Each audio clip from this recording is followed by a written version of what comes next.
And then I need you to repeat after me. Special teams has no business in the NFL. Okay. Then you won't worry about it anymore.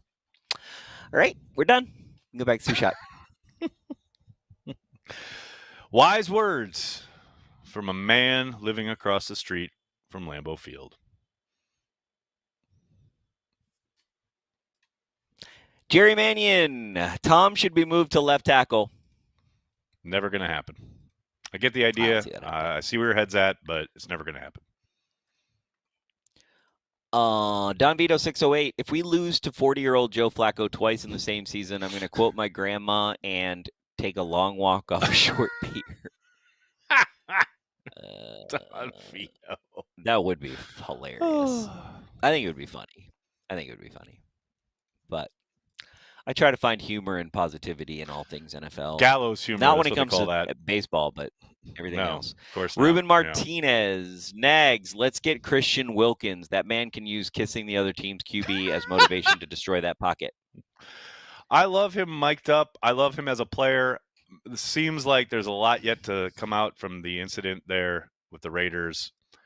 I don't know, man. I also know he was injured at the time, like that he was kind of getting out of that situation. So I don't know. I love him as a player, and I think he's fucking hilarious when he's mic'd up, but I don't see it happening anytime soon. Let's put it that way. Matthew Clark. Hey, wait. Sorry. Wait. I want to give Brandy a shout out. Brandy Lewis, member for 38 months. Brandy, what's going on? Carry the G Club extraordinaire. This defense has the ability to rush, contain the run, and cover. The talent and ability is there. I don't want perfection. I want fast and loose more. That's a pretty good observation. Like, stop thinking so much. Like, react to the ball and dictate a little bit. And by the way, just tackle. Like, everything you just talked about, Brandy, you're absolutely spot on. And they're fine if they tackle. Like, you can be, whatever aspect of the game, however, what coverage you want to play, whatever pass rush approach you want to take, it's all well and good. But you got to tackle. And they did not tackle against Dallas.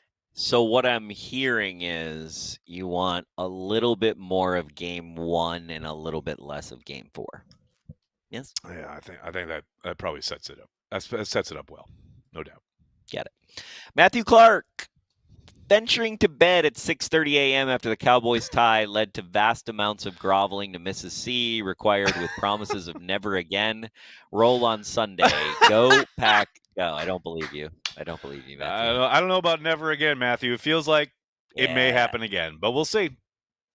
Never again. Give us a breath. Feels strong. Feels really strong. Never's a big word. Dennis Martinez, what we think about maybe having Big Mike come in as an advisor enforcer. You know what? No, you know what I want? Okay, I'm going to do 2 things this season. We're going to make an announcement. I've been trying to make this happen. I want Big Mike. I want to do a watch party with Big Mike. That would be nice. But I just realized I think I'm going to start creating an AI avatar of Nagler. And then that way, when one of us aren't at watch party, we can just have like an AI avatar companion during the game. So that'll be fun. What do you think about that, Nagler? That sounds very dystopian. Wouldn't it be funny if you had like you were doing the game and then you had like me but it was AI like Corey avatar and I was just like, fireworks, we have fireworks. Why would he sound like an 80s robot though? Like he's an AI avatar. I don't know. He's gonna have your voice. Because we can't afford the Chat GPT one, so we'd have to get the the off-the-shelf version. Radio Shack version. We'd have to get the Anthropic That's version. Another Packers first down. That's I will put on Twitter. Jacobs, Tucker Craft, penalty, Jacobs, Love, touchdown. Bill Patsis, thanks for the super chat. As a fan starting from the Ice Bowl until the following Super Bowl, the Pack was 170, 235, and 11. Jesus. During that, Jesus. Wow. Oh, man, you put it like that. I've never seen it spelled out like that. That's perfect. Bill, the fact that you actually counted that, it's just makes incredible. I'm just depressed about it. Yeah. During that dark time, I never used a bellow. Always be hopeful and calm down. Bill, I love you, Bill. I like it, that. Bill. I like your That should be the at. name of this show. Bill, I've missed you. We missed you at Packer happy hour, Transplants. buddy. You got to be on happy hour. The name of our show shouldn't be Packer Transplants. The name of our show is I Never Used a Bellow. Be calm and he's kind of be calm and carry on. Be calm and carry on. It's got be calm and carry on vibes. Yep. We need a poster of some kind. I don't need to. Yeah, you definitely need to figure out AI Corey bait. That would be fun. Mike Witt, thanks for super chat. As for the Eeyore conversation, the last 5 minutes of the 2015 NFC Championship game made me a permanent Packers Eeyore. Still have nightmares. LOL. I think here's the thing. Understand that. Here's the thing. I think that got rid of my Eeyore-ness as I see the sun. Hold on, give me 1 second. Yeah, get that going on. Oh, look at you with the remote. Nice. So one thing here's what cured me of my Eeyore-ness. It was a Robert Ferguson comeback game against Detroit in Lambeau Field. It was dude. There's a 15-yard in that he runs in that game that is so dope. I love that game. That game is awesome. I know exactly what game you're talking about. It's the game where Aaron Rodgers got injured at halftime, comes out and comes back of 48 points or something ridiculous. Sir, that's a totally different game. Robert Ferguson was way before that. Okay. I know. You just conflated two. No, I didn't. I'm not conflating. I'm trying to explain. I know the sequence of all. This reminds me. You don't even know this. A couple of weeks ago, when we got a fucking angry email to my inbox where it was like, Corey Behnke doesn't even understand that the first time they lost in the playoffs at Lambeau Field was against Mike Vick and the Falcons. I'm like, no, I know he does. He just kept going through his story where he didn't pause and delineate his thoughts. So that's what just happened right there. And I'm just saying those are two separate incidents and two separate games. Yes, they are two separate games. What I'm trying to explain is these are games, a series of games that have nothing to do with each other, so I'm not complaining. Okay? Correct. Also, back to that little stat, though. We had never lost an NFC championship game. Which is very different than at losing home in the postseason. Correct. Yes.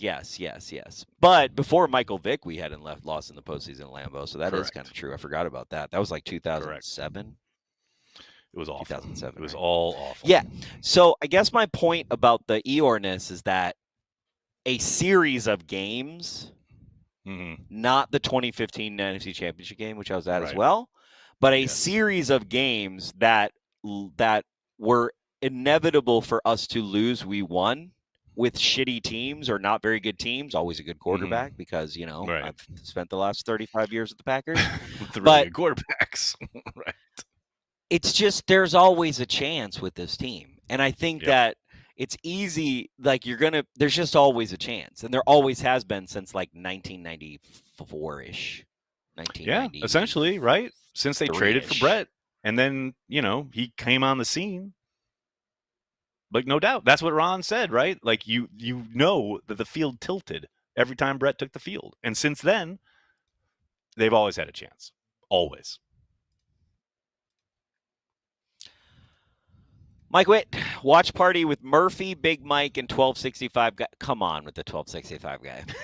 1265 guy here. I'm going to walk around. Well, there's their Behnke bait. No. Big win for Mike Witt. That was good. No. Although... I honestly think, here's what's funny. I know some stuff that I can't say right now, but I actually think we could probably make a watch party with Mark Murphy happen at some point. And I do think it would probably just be me and Mark, just because I think it would be funny, because then in each quarter I would just bring up, we would pay him, and then I would just bring up different times where I felt like he didn't like me and what was going through his mind at those times. So I think that would be really funny. Process. Once we're friends, right? Because we're getting there. We're getting closer. I've got to give a quick shout out to Jen Wright, Carry the G Club member for the last 36 months. Thank you, Jen, for the support. Jen says, "Just win. I don't care if it's by 10 or 40." Thank you. I've seen all this stuff online this week about, they got to blow them out, they got to win by 40, etc. I don't care. I don't care if they win by a field goal. I don't care about style points. Just win. Corey, the Packers haven't won a football game since September 11th. It is now October 8th. Like, it is time. It is time for a Packers win. Why do you have to depress people on this show? You're ER number 4. I'm stating You're facts, ER dog. That's all I'm doing. No, I don't like your facts. I don't like your facts. Don't you know that we live in a world that we can just remove? I was just going to say that's the most American shit you've ever said. Well done.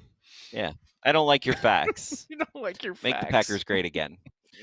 All right, Uncultured Barbarian, Damnation. Now I want Nagler and Behnke AI robot voices in an app or something. I'm telling you, what I think is we should just literally do an AI watch party, and we'll just have AI avatars. Somebody's going to do that and get more views than us. Right? Dude, yep. Someone is going to fucking do a live Packers watch party with AI avatars, and I'm going to quit this entire fucking website when that happens.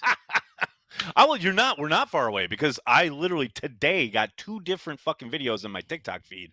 AI generated voices commentating on recent Packers developments. I wanted to throw myself in the sea. Yeah, it's over. Yeah. We're dead. Yeah. We're dead as a species, you guys. It's over. It's over for the human race. And it's not even machines that are going to kill us. So we're just going to be killing ourselves. We're going to do it ourselves. This is ridiculous. We're doing it to ourselves. Matthew Clark, name of show, special teams ruin football. 100%. The name of this entire show should be that. I'm with Larry David here. If you ever have a chance, go see Larry David on the Rich Eisen show.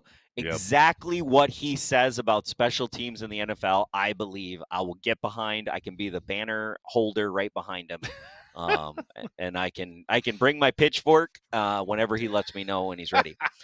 Porkmaster. So last year we got turnovers without pressure. Getting antsy, wondering why we aren't getting turnovers with pressure. Hoping soon.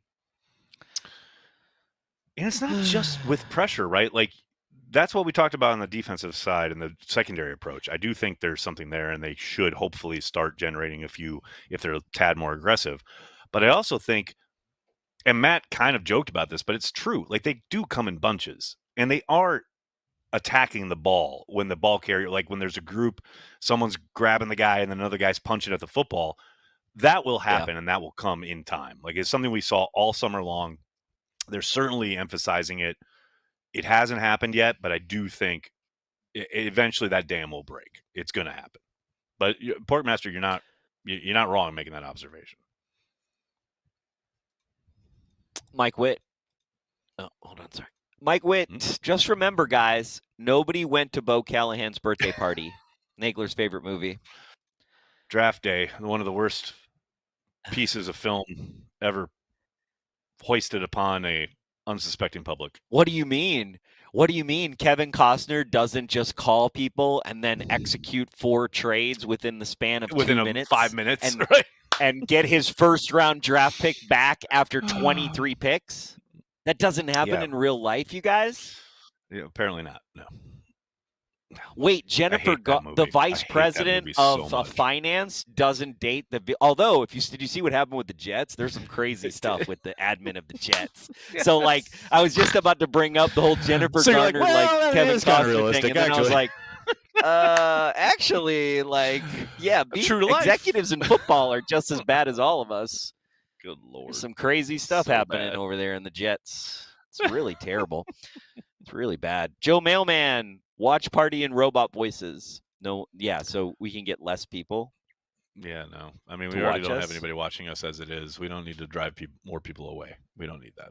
Yeah, I was about to say, like, I already do a good job of touchdown. I already do a good job of berating the fans we have. So maybe don't do that. We got a lot of masochists who tune in every. We should kind of do what Joe Mailman tells us, though. I kind of feel like that's whatever he says. Mike Witt bought my first Packer jersey in over 20 years today. Whoa! Got a Micah Green #1 jersey. Go Pack, go! Well, Mike. I just want to say you just ensured that Micah Parsons will have a sack on Sunday. Thank you for your service.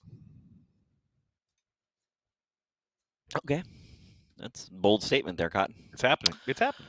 It's happening because I like it. Jersey. I like it. AI does not scream about obscure ConOps meat reviews. Well, you better bet my AI avatar will. Actually, I'm gonna build the triggers for the AI avatar. I'm gonna build the triggers anytime anybody in the chat. Yeah, the Behnke bait is built into the chat.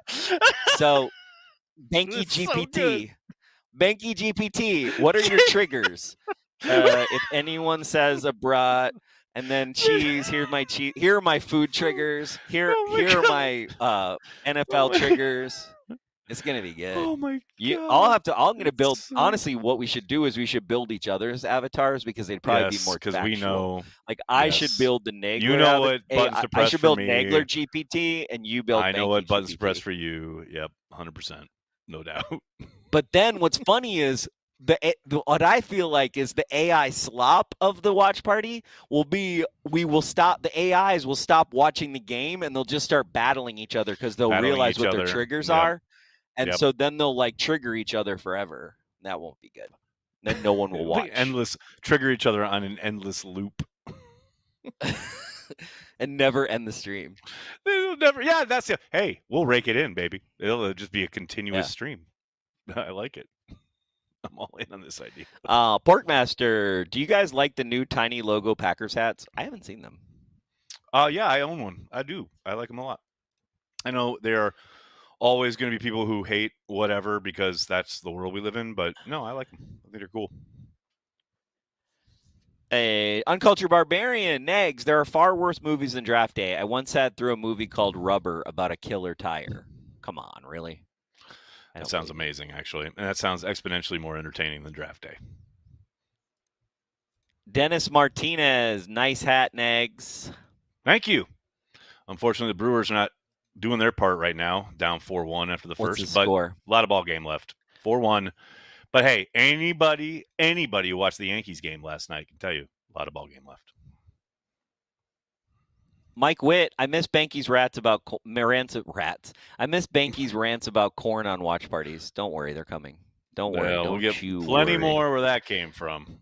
Speaking of corn, before we leave, I do have I just created the Three Sisters arc. So Three Sisters planting. I have video part 1, 2, 3, 4, and 5 on YouTube, Green Bay Gardener, including some smoking corn in a vertical smoker.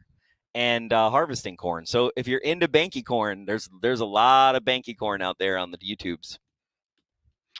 I need a Behnke corn T-shirt. That needs to happen. We'll get Brent on that. It's gonna be great. Speaking of which, I'm gonna see Brent. I'm gonna see Brent tomorrow morning at New York Comic Con. He's here as an artist, and Olive and I are going first thing in the morning. So cannot wait. Gonna be a lot of fun. Brent That's is exciting. our He's great. mastermind. He literally designed the shirt that Corey is wearing, that I'm wearing. Like, he's the man, the myth, the legend. He designed the Green Bay Gardener logo. He's the man, like I said. He's it. He is him. Can't wait to say hello. That's what we got, Nagler. Shout out to all our Patreon members. Your support really is the lifeblood of everything here at Cheesehead TV. Cannot overstate how much we appreciate you guys, as well as the Carry the G Club members here on YouTube, making each and every watch party phenomenal. Really appreciate the support. You got anything else, Corey, before we head out into the evening? Can we just please beat the Bengals? A lot of people are coming in town this weekend, and I just need this to happen, okay? Thanks, Packers. Bye. Well, that'll do it for this episode of Packer Transplants. We'd like to thank everyone who makes Cheesehead TV part of their daily Packers routine. We are and will always be devoted to Green Bay Packers fans worldwide.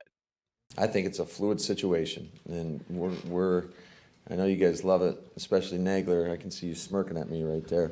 We're going to take it one day at a time, and just it's going to be fluid, though. That's all I can tell you.